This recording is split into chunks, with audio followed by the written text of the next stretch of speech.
Hello everyone, Senator Pam Helming here at my district office. I represent the 54th Senate District, which covers all of Seneca and Wayne counties, parts of Ontario and Cayuga counties, Lansing and Tompkins County, and Webster and Monroe County.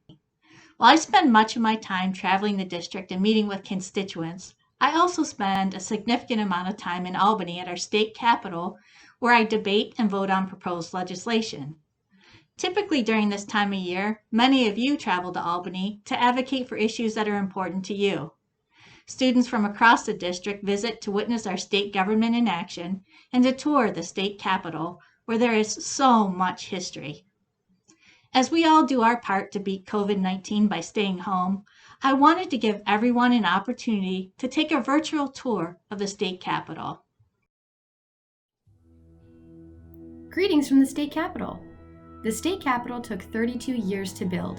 Construction started in 1867 and didn't end until 1899. At the time, it took $25 million to build. In today's money, that would be over $500 million. While most of what you see here in the state capitol is from its original construction, renovations still go on today. Like that. That's new. On the first floor of the capitol is the flag room.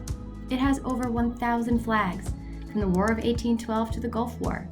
The room serves as a memorial to the brave men and women who've defended our freedom in the military. When you exit the flag room, you can see the most famous parts of the state capitol. Its 3 grand staircases. Both parts of the state legislature, the Senate and the Assembly, have their own staircase. Each one is carved in stone, and above them are beautiful skylights. And then there's the Great Western Staircase, also known as the $1 Million Staircase. It took over 500 stonecutters and carvers from England, Scotland, and Italy over 14 years and $1 million to build the $1 Million Staircase. The staircase has 444 steps and is 119 feet high. The most famous features on the $1 Million Staircase are the faces carved into it. The designer of the stairs wanted 77 faces carved into the stone.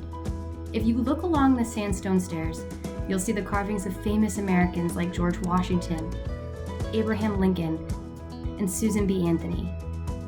The sculptors carved the faces of their families into the stairs as well. Oh, and this spooky looking thing? No one knows what's up with that. If you take the stairs to the second floor, you are at the executive chamber.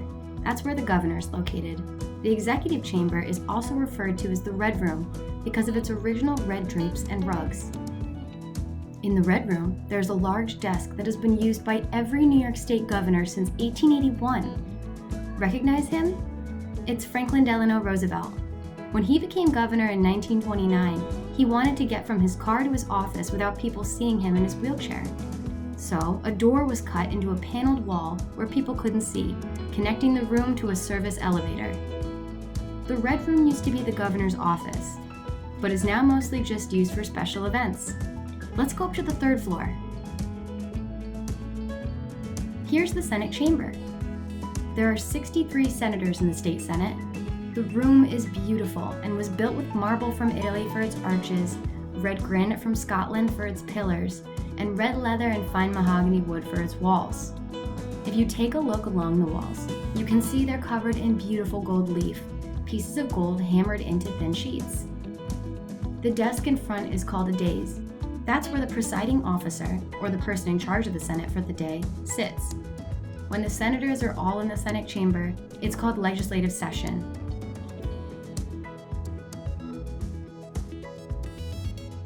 The largest room in the state capitol is the Assembly chamber.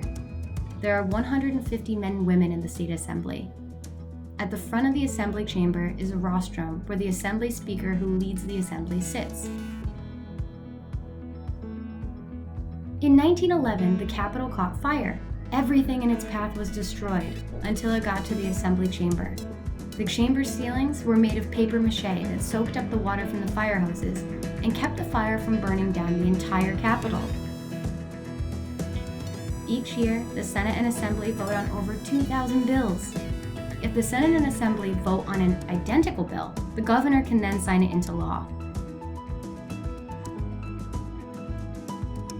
Thanks for watching and exploring the New York State Capitol with us. We hope you learned something.